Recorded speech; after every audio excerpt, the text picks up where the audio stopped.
maamulka Gabiley oo kaashanaya hay'adda Pharma ayaa si wada jira u dhagax dhigay cisbitaal lagu daaweyn doono cudurrada kansalka iyo wadna xanuunka. Cisbitaalkani oo dhismihiisa laga binayn doono galbeedka magaalada Gabiley gaar ahaan agagaarka garoonka weyn ee Mo Farax ayaa waxa ugu horeyn halkaasi ka hadlay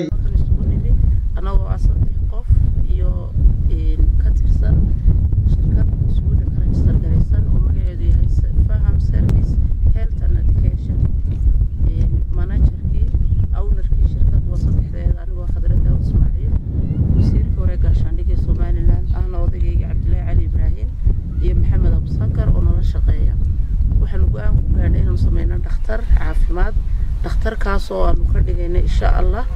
مقالة قبيلة halkana maanta maayarka magaalada ku dhagax dhigi doono kaasoo noqon doona mid ka shaqeeya cudurrada aan maarada loo helo wadankeena sida kansarka wadna xanuunka waxyaabaha dadka dibadda loogu qaado insha Allah inaynu kaga maarano aadna waxaan ugu mahadinayaa maamulka magaalada Gabiley oo nagala shaqeeyay tii labaad waxaanu maanta halkan u taaganahay inaanu goobtan ka furi doono ama ka dhisi doono isbitaal oncology-ga ama cudurrada wadnaha iyo kansarka cudurradaas oo iminka wadankeena kuna soo kordhaya maaradooduna ay yar tahay waanu jeclaysanay inaanu ka furno sidaas darteed baanu halkan maanta u taaganahay. We would like to thank the Somaliland people and the people of Gabiley and the mayor and the people around him. So I hope inshallah in the future that we can contribute to this country. Maayarka Gabiley mudane Maxamed Amiin Cumar Cabd ayaa isaguna halkaasi ka hadlay. Soo dhawaada waxaan idin ka mahad celinaynaa adeegaasi iyo waxtarka dalkiina ku soo celiseen waa mashruucii labaad inta aad joogteen runtii gobol ahaan aad nagala qabataan xagga caafimaadka ku daro waxaan leedahay waa idinka guddoonay annaguna waxaanu ilaalin doonaa sidii uu ugu faa'iideyn lahaa oo u dabooli lahaa waxtarka aad ugu tala gasheen bulshada insha Allah taala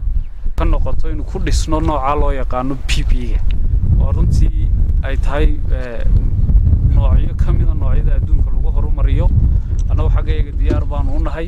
idinkana ilaahay idinkii waxa weeye diyaar baa tihiin wixii kalena inuu yahay idin fududeeyo rajaynaa insha Allah taala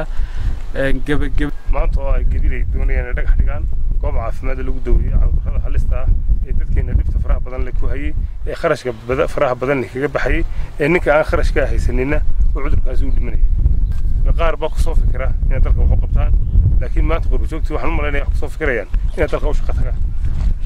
dalka wad ka tagteen wad u shaqo tagteen wad soo shaqeynayeen wixii aad ku soo celinayseen baa la idinka baahan yahay dalku dib u dhis buu baahan yahay dhismo u baahan yahay wax loo hirgeliyo u baahan yahay xaruntii Gabiley